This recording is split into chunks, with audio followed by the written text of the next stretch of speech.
1998 के बाद एक संस्थानी धार्मिक संस्था भारत में प्रकाश में आएगी, जिसके स्वामी एक गृहस्थ व्यक्ति की आचार संहिता का पालन संपूर्ण विश्व करेगा। धीरे धीरे भारत औद्योगिक धार्मिक और आर्थिक दृष्टि विश्व का नेतृत्व करेगा और इसका विज्ञान अध्यात्म तत्वज्ञान ही पूरे विश्व में मान होगा। अर्थात वो संत रामपाल जी महाराज जी हैं जो गृहस्थ हैं और वही उसका जो नेतृत्व करेंगे। नंबर 3, इजराइल के भविष्यवक्ता प्रोफेसर हरार के अनुसार भारत देश का एक दिव्य महापुरुष मानवतावादी विचारों से सन 2000 ईस्वी से पहले अध्यात्म क्रांति की जड़ें मजबूत कर लेगा और सारे विश्व को उनके विचार सुनने को बाध्य होना पड़ेगा। पूरा विश्व मजबूर हो जाएगा उनके विचार सुनने के लिए, बाध्य होना पड़ेगा। भारत के अधिकतर राज्यों में राष्ट्रपति शासन होगा, पर बाद में नेतृत्व धर्मनिष्ठ वीर लोगों पर होगा जो एक धार्मिक संगठन के आश्रित होंगे, जो संत रामपाल जी महाराज जी के समर्थित अर्थात अनुयायी होंगे। नंबर 4, फ्रांस के भविष्यवक्ता डॉक्टर जूल वर्ड के अनुसार भारत से उठी ज्ञान की धार्मिक क्रांति नास्तिकता का नाश करके आंधी तूफान की तरह संपूर्ण विश्व को ढक लेगी। उस भारतीय महान अध्यात्मिक व्यक्ति के अनुयायी देखते देखते एक संस्था के रूप में आत्म शक्ति से संपूर्ण विश्व पर प्रभाव जमा लेंगे। उस भगवान की भक्ति करने से, उनकी दी हुई भक्ति से इतने भक्त शक्ति हो जाएंगे कि धीरे धीरे पूरे विश्व पर वो प्रभाव जमा लेंगे। अब नास्तिकता का असर कैसे होगा? अब हम किसी देवी देवता की पूजा करते हैं और हम पूजा करते करते कुछ मांगते हैं, हमारे काम सिद्ध नहीं होते, हम टूट जाते हैं, अरे यार काम नहीं भर रहा, भक्ति ठीक नहीं, कौन सिद्ध होगी। जबकि हम समर्पण भाव से करते हैं, हम क्या हो जाएंगे? नास्तिक। कह रहे कोई बात नहीं, भगवान है नहीं लगता। और बहुत से लोग सुने भी होंगे, ये कहते हैं मैं भगवान को नहीं मानता। लेकिन संत रामपाल जी महाराज जी की शरण में आकर कहते हैं परमात्मा कैंसर हो रहा है, कैंसर है, ठीक है, परमात्मा जैसे भी बहुत लोगों के कैंसर ठीक किए हैं। जब उन्हें लाभ मिलेंगे या तो वो मिल रहे हैं तो वो मानेंगे वाकई भगवान है और संत रामपाल जी, क्योंकि कोई भी यहाँ पर ज़्यादातर यही बोल रहे हैं कि संत रामपाल, क्योंकि अद्भुत लाभ मिलेंगे। तो तब वो नास्तिकता का नाश होकर के आस्तिकता उनके हृदय में आस्था होगी। नंबर 5, फ्रांस के भविष्यवक्ता मिशेल दी नास्त्रेदामस ने 1555 में अपने ग्रंथ के शतक 1 के श्लोक 50 में कहा है कि महापुरुष को देशद्रोह अथवा राजद्रोह समझकर लोग नफरत करेंगे, उस पर देशद्रोही का मुकदमा लगेगा। संत रामपाल जी महाराज जी पर समझकर नफरत करेंगे, लेकिन बाद में सच्चाई जानने के बाद उससे बेहद प्रेम करेंगे। उसके द्वारा स्थापित आदर्श और विचारों का बोलबाला हर जगह हो जाएगा। बोलो सतगुरुदेव की जय। संधि छोड़ सतगुरु रामपाल जी भगवान की जय हो। नंबर 6 है अमेरिका की महान भविष्यवक्ता फ्लोरेंस ने 1907 में लिखी अपनी पुस्तक golden light of new era में लिखा है कि जब मैं ध्यान लगाती हूँ तो अक्सर 1907 मीन्स 1951 मतलब 8 वर्ष बाद इनको एक दिव्य पुरुष दिखाई देते हैं। गोल्डन नाइट एरा में लिखा है कि जब मैं ध्यान लगाती हूँ तो अक्सर एक संत को देखती हूँ, उसके सिर पर सफ़ेद बाल हैं। संत रामपाल जी महाराज जी के सफ़ेद बाल हैं, सफ़ेद बाल हैं, ना दाढ़ी है ना मोछ है। संत रामपाल जी महाराज जी की ना दाढ़ी है ना मोछ है, सादा से सिंपल से संत पूरे विश्व की खल उधेड़ती है। उसके सिर पर सफ़ेद बाल है, ना दाढ़ी है ना मूछ है। वह गोर वर्ण का है, गुरु जी का रंग गोरा है। उनके ललाट पर आकाश से एक नक्षत्र के प्रकाश की किरणें निरंतर बरसती रहती है। वह महापुरुष उत्तरी भारत वर्ष के एक पवित्र स्थान पर मौजूद होगा और धरती को स्वर्ग बनाने के लिए वह महापुरुष दिन रात प्रकट कर रहा है। मीन्स 8 वर्ष से ही उस परमात्मा ने लीला शुरू कर दी। बोलो सतगुरुदेव की जय हो। अब भक्त प्रहलाद जी भगवान की जय हो। भक्त प्रहलाद की भविष्यवाणी पुस्तक जन्म साखी भाई वाले वाली पेज नंबर 305 में भविष्यवाणी लिखी है कि नानक जी के सचखंड जाने के बाद सैकड़ों वर्ष बाद, जब नानक जी सतलोक चले जाएंगे उसके सैकड़ों वर्षों बाद एक ऐसा संत पंजाब की धरती पर जाट जाति में आएगा जो कबीर, धानक तथा नानक जी खत्री जैसा ही शक्तिशाली होगा, जैसा महान होगा। उसका प्रचार क्षेत्र बरवाला शहर होगा। संत रामपाल जी महाराज जी ने बरवाला कांड सुनाई होगा, बरवाला कांड हुआ था। प्रचार प्रसार क्षेत्र संत रामपाल जी महाराज जी का बरवाला ही है और पंजाब की धरती पर आएगा। इसका संघ का समाधान यह है गुरु जी की दया से कि उस टाइम जिस वक्त ये भविष्यवाणी की गई 305 पृष्ठ पर प्रहलाद जी की, उस टाइम हरियाणा पंजाब से अलग नहीं हुआ था और 1951 में संत रामपाल जी महाराज जी का जन्म हुआ, जाट जाति में हुआ। 1951 में हुआ। आफ्टर 1951 के बाद करेक्शन हुआ, कहाँ से? पंजाब से हरियाणा का। तो वो जाट जाति और पंजाब प्रदेश में संत रामपाल जी महाराज जी का ही जन्म हुआ। इतनी सिद्धम वह संत शक्ति कोई और नहीं कर पाता। बोलो सतगुरुदेव की जय हो। अब देखिए ये तो जाने माने चर्चित अपने देश के हैं जो तुलसीदास जी मथुरा वाले हैं। जय गुरुदेव। पंथ के प्रवर्तक श्री तुलसीदास जी ने अपनी सहकारी पत्रिका में पेज नंबर 50 में भविष्यवाणी लिखी है कि 7 सितंबर 1951 को वह अवतार जिसकी लोग प्रतीक्षा कर रहे हैं वो 20 वर्ष का हो चुका है। अगर मैं उसका पता बता दूं तो लोग उसके पीछे पड़ जाएंगे। अभी ऊपर से आदेश नहीं है बताने का, धीरे धीरे सबको मालूम पड़ जाएगा। अब 1951 में 20 ऐड कर दो तो 1973 हो जाता है। संत रामपाल जी महाराज जी के आज अवतरण दिवस 8 सितंबर कल है, संत रामपाल जी महाराज जी का अवतार दिवस के उपलक्ष्य में ये भंडारा किया जा रहा है। गरीबदास जी महाराज जी का मृतमारी का पाठ किया जा रहा है। 20 साल 20 ऐड कर देंगे 50 में 1951 में तो 71 हो जाएगा। तो वो इति सिद्धम, वो कोई संत और नहीं, संत रामपाल जी महाराज। राजस्थान के बाबा रामदेव जी ने अपनी पुस्तक 24 प्रमाण में लिखा है कि वो संत जात जाति में होगा, संत रामपाल जी महाराज है। वह तारनहार कलयुग में सत्य बुलाएगा। संत रामपाल जी महाराज कैसा होगा, माहौल कैसा है रहेगा। संत एक उस संत की एक और पहचान होगी, वह कबीर साहिब जी के गुण गाएगा। संत रामपाल जी महाराज गुण गाते कबीर परमेश्वर की। वो संत चारों वेदों अनुसार ज्ञान बताएगा तथा सूक्ष्म वेद सारे ज्ञान का आधार होगा।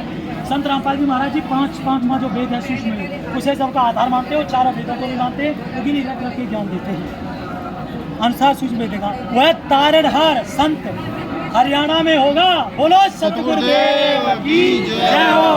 अभी ये बंदी छोड़ सतगुरु रामपाल जी भगवान की जय हो। अंतिम और लास्ट, दक्षिण भारत कर्नाटक के योगी नारायण जी के अनुसार उस संत के आदेश से शराब, तंबाकू, गांजा और भी जितने नशीले पदार्थ हैं उनका खाना पीना तो दूर, हाथ लगाने को भी निषेध होगा। आपके साथ ड्यूटी कर रहे हैं, नौकरी कर रहे हैं, आप अच्छे से काम करते हो। और सचलोक आश्रम भेदखेड़ी शामली में भी आकर के आपने देखा होगा, कहीं भी कोई बीड़ी सिगरेट तंबाकू का सेवन करना दूर की बात, हाथ तक नहीं लगाता, एक पर्ची अंदर नहीं मिलेगी। तो संत रामपाल जी महाराज जी पर ये भी बाणी खरी उतरती है, ये भी भविष्यवाणी खरी उतरती है। निषेध होगा।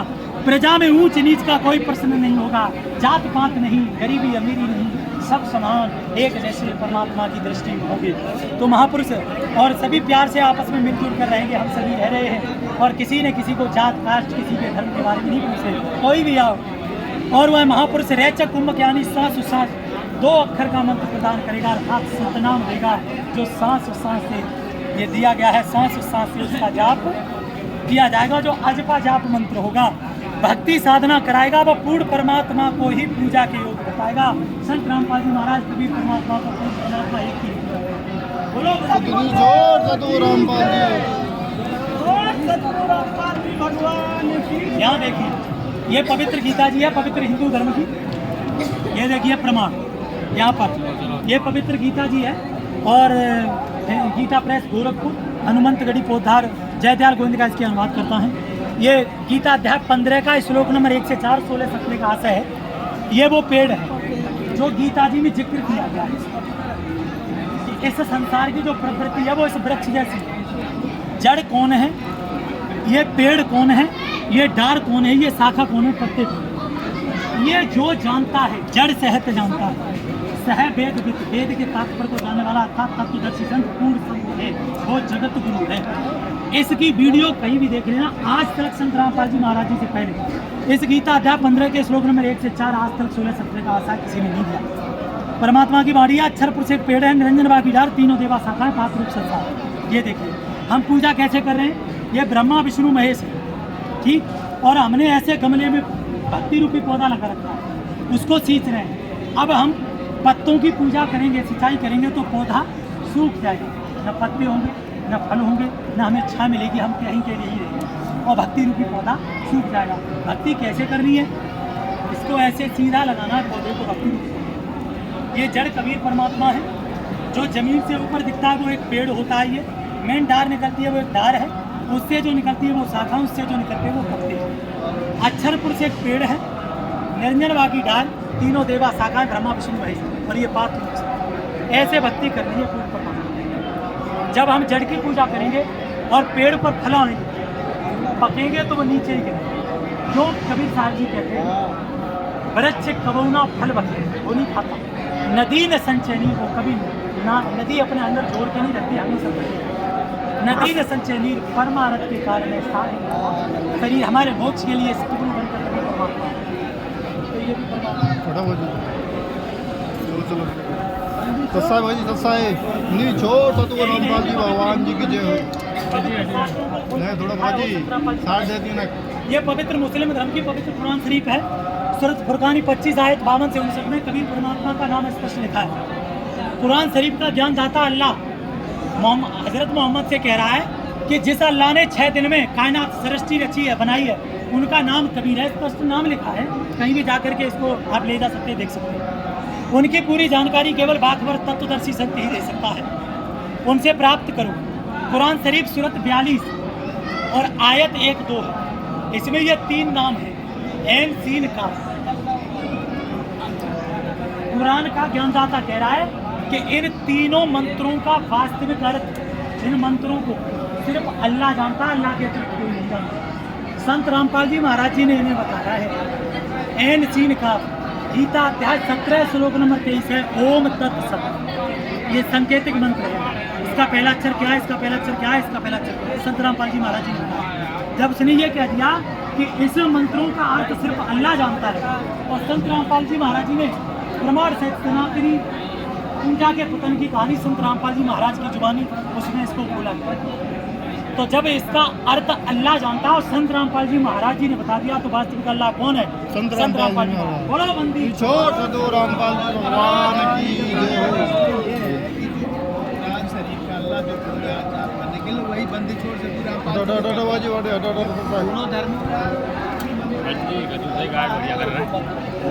ये देखिए संत रामपाल जी महाराज जी ने प्रत्येक धर्म के पवित्र शास्त्रों को खोलकर पुख्ता सबूत दिए हैं, पुख्ता सबूत दिए हैं, और ये सिद्ध किया है वो परमात्मा कबीर है, वो तत्वदर्शी संत रामपाल जी महाराज जी। सभी इन धर्म ग्रंथों से ये प्रमाण है।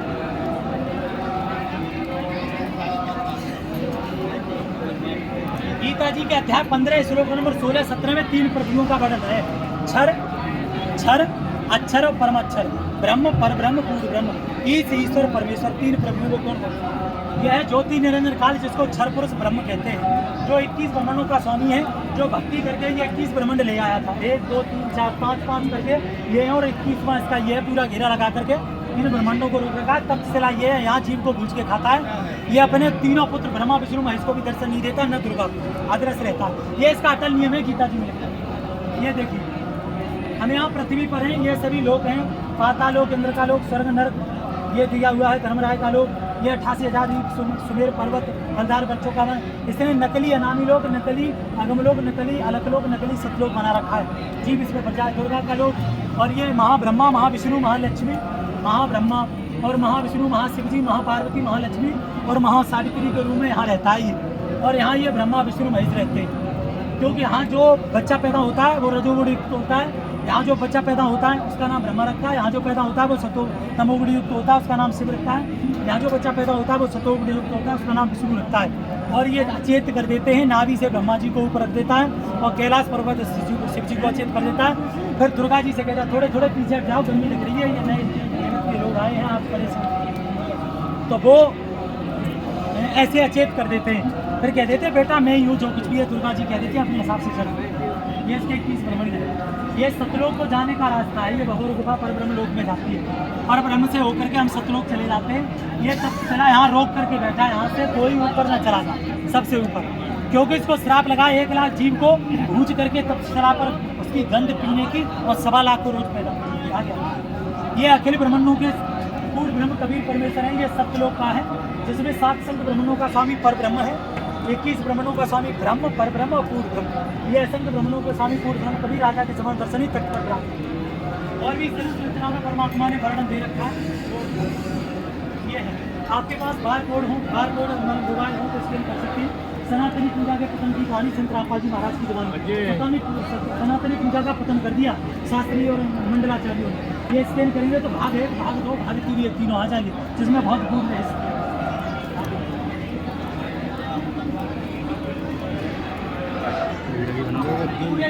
कोई भी संत बेहतर नहीं बचा। इतना करने पर यहाँ कितने लोग आ रहे होंगे आप अंदाजा लगा सकते हो। फोटो खींच रहे होंगे और डाल रहे होंगे। इन्हें हराया हुआ दिखाया जाता है और बताया जाता है इन्हें ज्ञान नहीं है, ये पाखंडी है, इन्हें वेदों का ज्ञान नहीं है, ये कहा जाता है। और कोई व्यक्ति कह दे कि आपके अंदर जो गुण नहीं है कि तुम चोरी करते हो, आप 1 मिनट में मनहानि का मुकदमा दर्ज करा दोगे। अगर ये मेरे आरोप लगाता है, ये कहाँ बैठे हुए कोने में छुपे हुए। 2006 में इनकी 25 से सजाई गई, उनको बुलाया गया था इन शंकराचार्यों को, ये नहीं आए थे, ये नहीं आए थे। तो गुरु जी ने खुद भेजा था इनके पास भक्तों को, इनके इंटरव्यू लो, भगवान को कैसा मानते हैं, किसे रिश्ते मानते हैं, इनके इंटरव्यू पड़े हुए। तो पूरे विश्व के संत बहनों को भगवान ने अध्यक्ष क्षेत्र में और चित्त किया है। ये कोई भी अध्यक्ष